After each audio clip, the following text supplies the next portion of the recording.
mengisahkan tentang seorang gadis cantik berusia 18 tahun bernama Lady Catherine yang baru saja melangsungkan pernikahannya dengan seorang pria kaya berusia 40 tahun bernama Alexander Lester. Setelah menikah, Catherine langsung diboyong ke kastil mewah milik sang mertua, seorang bangsawan pemilik tambang batubara bernama Boris Lester. Akankah Catherine hidup semawa bersama suaminya atau justru malah sebaliknya? Sebelum kita eksekusi alur cerita film asal Inggris berjudul Lady Macbeth ini, seperti biasa jangan lupa subscribe, like, dan komen.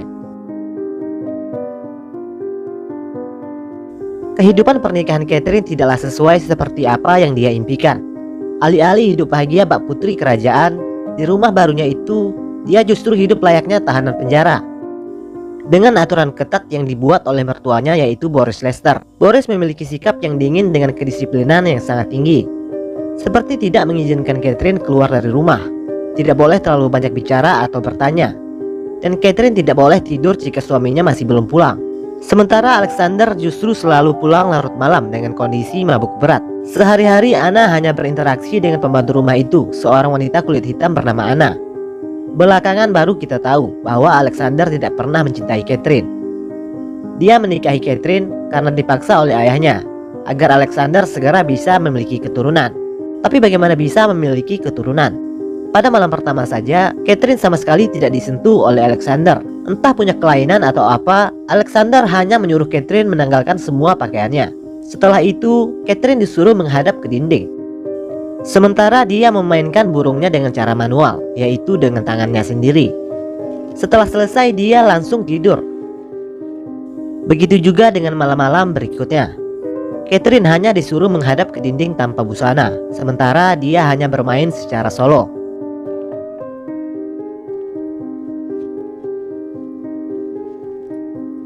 Face the wall.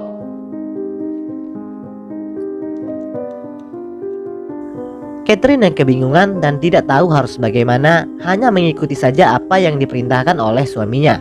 Pada suatu hari Alexander mendadak harus pergi keluar kota karena ada ledakan pada salah satu tambang batubara mereka. Setelah Alexander pergi, Boris mewanti-wanti kepada Catherine agar tidak perlu keluar dari rumah dan tidak boleh melakukan apa-apa. Boris bilang, simpan saja tenagamu untuk melayani suamimu dengan baik saat dia pulang nanti.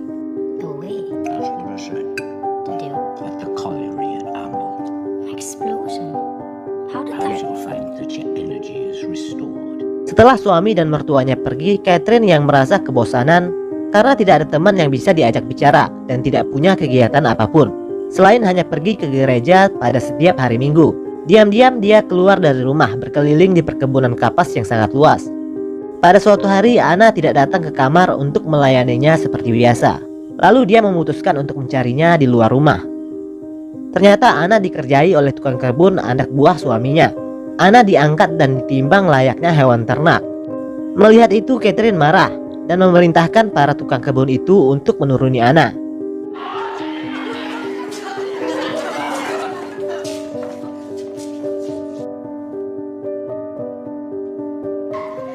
Setelah Anna pergi, Catherine bertanya kepada salah satu tukang kebun itu, berapa kira-kira berat badannya.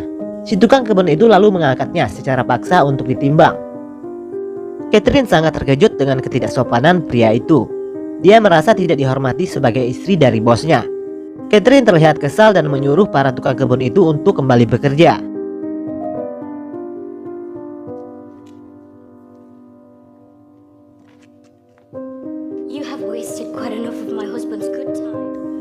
Di dalam rumah, Catherine bertanya kepada Anna, siapa nama pria itu? Anna bilang kalau dia adalah pekerja baru bernama Bastian. Catherine tampaknya sudah mulai penasaran dengan Bastian, pria yang 100% berbeda dengan sikap suaminya yang dingin. Keesokan harinya dia pergi lagi ke kebun kapas. Di sana dia berpapasan dengan Bastian. Bastian mencoba untuk menggodanya dengan mengajaknya bicara, namun Catherine tak menghiraukannya. Meskipun niatnya datang ke kebun itu hanya untuk melihat Bastian. Pada malam harinya setelah selesai mandi, seseorang mengetuk pintu kamarnya. Ternyata itu adalah Bastian. Catherine sudah mencoba melarangnya untuk masuk, tapi Bastian tidak peduli dan tetap saja memaksa untuk bisa masuk. Bastian bilang, apakah kamu tidak merasa kesepian? Lalu secara tiba-tiba Bastian mencium Catherine. Catherine awalnya menolak, mungkin karena sudah lama merasa kesepian Akhirnya dia pun luluh dengan rayuan Bastian. Malam itu mereka berdua pun bercocok tanam untuk pertama kalinya.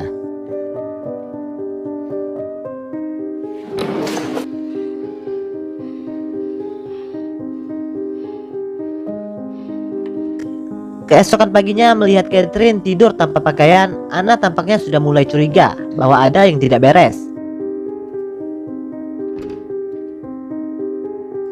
Catherine yang tadinya pemurung berubah menjadi ceria. Setiap hari secara diam-diam Catherine dan Bastian bermantap-mantap setiap ada kesempatan. Dia pun sudah jarang pergi ke gereja, hingga membuat seorang pastor kepercayaan keluarga Lester datang mengunjunginya untuk menanyakan hal itu.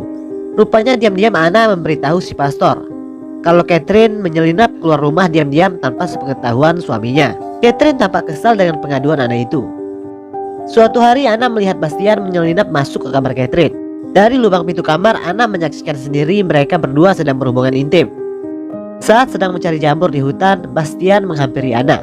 Anna seolah ingin mengingatkan Bastian akan hubungan terlarangnya dengan Catherine. Anna bilang, jika Tuan Boris tahu apa yang terjadi, ini bisa jadi masalah besar. Bastian justru balik bertanya, memang apa yang telah terjadi? Seolah mengancam Anna untuk tidak buka mulut. Anna tampak ketakutan dan memilih untuk diam. Tak lama kemudian Boris Lester pulang. Dia menanyakan kepada Catherine tentang kabar suaminya, apakah dia sudah pulang. Tapi Catherine justru malah balik bertanya, bukankah kau yang menyembunyikan suamiku? Boris marah mendengar jawaban tidak sopan Catherine. Catherine sengaja menghabiskan minuman amer milik Boris, hingga Anna yang dapat getahnya. Sebagai balasan dari Catherine kepada Anna, karena dia telah mulai ikut campur akan hubungannya dengan Bastian. Boris mengira kalau Anna lah yang telah meminum semua amernya. Lalu Boris menghukum Anna dengan menyuruhnya merangkak seperti hewan.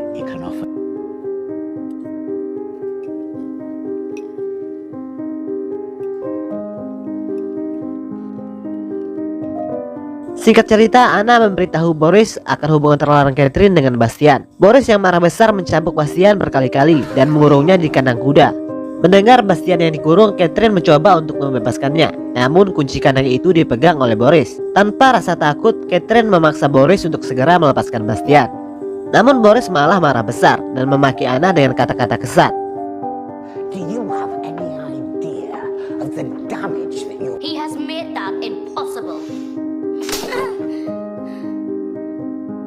Catherine sekali lagi menyuruh Boris untuk segera melepaskan Bastian. Namun sekali lagi Boris marah besar dengan melemparkan piring ke arahnya. Lalu dia masuk ke ruang lain dengan membawa piring makanannya. Dari luar, Catherine mengancal pintu ruangan itu dengan kursi agar Boris tidak bisa keluar. Kemudian Catherine menyuruh Anna untuk duduk dan makan bersamanya. Secara terpaksa Anna menurutinya. Dari dalam ruangan terdengar Boris sedang meraung minta tolong karena kesakitan. Rupanya minuman Boris telah diracuni oleh Catherine dengan bahan jamur yang dicari oleh Anna. Anna mencoba membuka pintu itu untuk menolongnya, tapi Catherine melarang.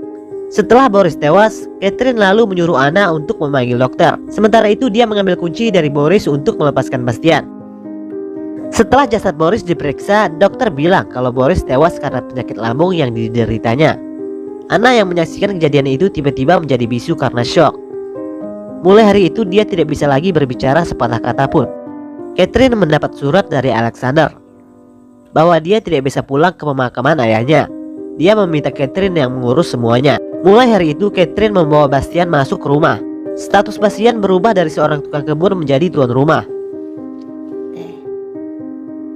Singkat cerita, pada malam harinya saat sedang tidur, Catherine menyadari kalau suaminya sudah pulang. Dia pun buru-buru membangunkan Bastian dan menyuruhnya bersembunyi.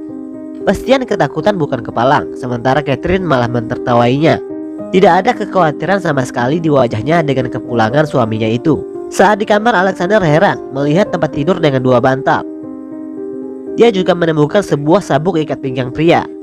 Catherine berdalih dan bilang, sabuk itu aku temukan di ladang, sementara bantal ini aku sediakan jika saja kamu pulang secara mendadak. Lalu Catherine menyiapkan teh untuknya. Saat sedang minum, Alexander bilang kepada Catherine kalau dia sudah tahu tentang hubungan terlarangnya dengan pria lain. Alexander menghina Catherine dengan kata-kata cacian yang membuatnya sangat marah.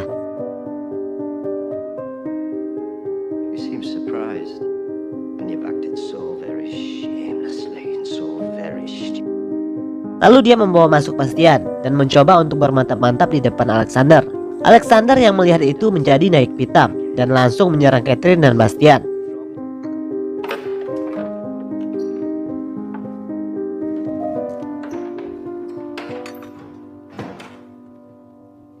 Setelah bergelut cukup lama, Alexander akhirnya tewas, dipukul oleh Catherine dengan besi berkali-kali. Bastian yang syok melihat itu ditenangkan oleh Catherine. Lalu jasad Alexander dikubur di hutan bersama dengan kudanya yang juga tewas ditembak oleh Catherine. Esok harinya mereka berperilaku seolah-olah tidak terjadi apa-apa. Singkat cerita, datanglah seorang perempuan berkulit hitam bernama Agnes, membawa seorang anak kecil bernama Teddy yang merupakan cucunya. Agnes memberitahu Catherine kalau Teddy adalah anak dari Alexander Lester, suaminya. Teddy adalah anak dari hubungan terlarangnya bersama anak Agnes yang telah meninggal. Agnes memegang surat dokumen yang sah yang dibuat oleh Alexander sendiri, yang menyatakan kalau Teddy adalah ahli waris yang sah. Teddy tampaknya mulai menyukai Catherine. Dia bilang kalau Catherine adalah gadis tercantik yang pernah dia temui. What is it? He says you're the prettiest lady he has ever seen. Secara terpaksa Catherine menerima Agnes untuk tinggal bersamanya untuk menjaga Teddy sampai dia berusia 18 tahun. No, you'll be used to smaller spaces from your days in your tiny house. Catherine dan Bastian sudah mulai gelisah karena selama Teddy dan Agnes tinggal di rumah itu, mereka tidak lagi punya ruang untuk bermantap-mantap. Sementara itu, Catherine menyadari kalau dia tengah mengandung anak dari Bastian. Teddy sudah mulai dekat dengan Catherine. Catherine bahkan sering mengajaknya jalan-jalan di ladang. Pada suatu malam, Catherine datang menemui Bastian.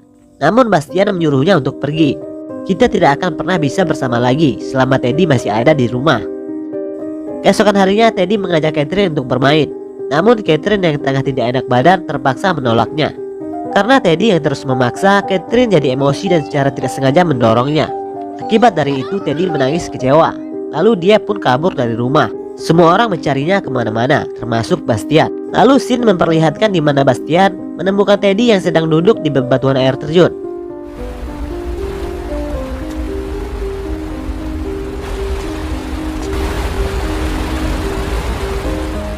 Lalu scene berpindah lagi di mana Bastian membawa pulang Teddy yang dalam keadaan lemas.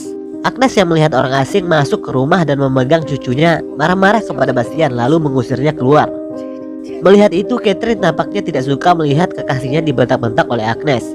Dia pun pergi menyusul Bastian. Bastian mencoba untuk pergi dari rumah itu. Dia tidak terima dipermalukan oleh Agnes. Catherine mencoba menahannya. Catherine meyakinkan Bastian untuk bersabar sedikit lagi dan berjanji kalau semuanya akan segera selesai. Lalu Catherine kembali ke rumah dan menyuruh agar Agnes beristirahat, biar dia yang gantian menjaga Teddy. You need some rest and he'll need you when he wakes up. Lalu menyuruh Bastian untuk masuk. Kemudian Catherine memegang kepala Teddy dengan bantal. Sementara itu Bastian membantu memegang kakinya, dan Teddy pun tewas karena kehabisan napas. Bastian merasa ketakutan dengan apa yang baru saja mereka lakukan. Namun sekali lagi Catherine menenangkannya dan menyuruhnya untuk keluar. Di hutan Bastian menangis karena menyesal telah menewaskan Teddy.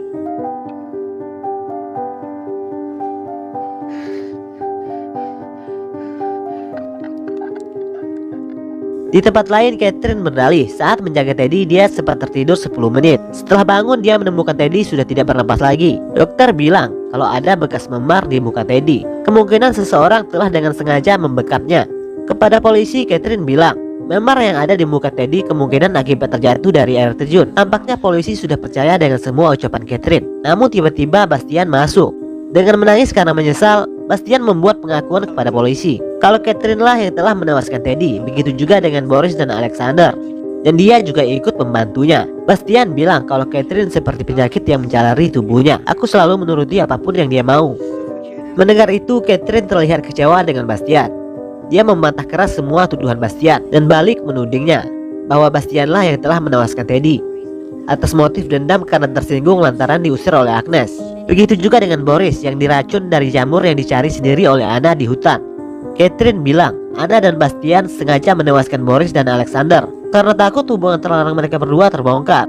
Anna yang bisu tidak bisa memberikan kesaksian apa-apa, sehingga polisi lebih mempercayai keterangan dari Catherine yang merupakan seorang bangsawan yang tidak mungkin melakukan perbuatan tidak terpuji.